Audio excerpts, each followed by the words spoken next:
আসসালামু আলাইকুম রহমতুল্লাহ বারকাতুহু। আমার এক বন্ধু, হিন্দু বন্ধু, সে আমার ভিডিওতে কমেন্ট করেছে।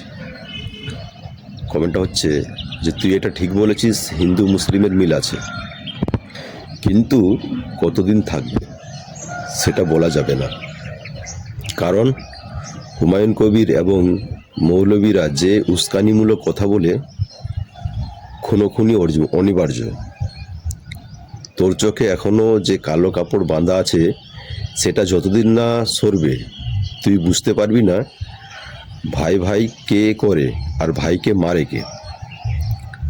তুই হিন্দু থেকে মুসলিমে গিয়ে তুই নিজেই তা প্রমাণ করে দিয়েছিস যে হিন্দু মুসলিম এক নয়। কারণ যেভাবে আমরা এক, সে কখনো দল পরিবর্তন করে না।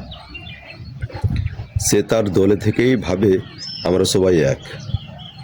তুই মুখে বললি এক, কিন্তু করলি আর এক।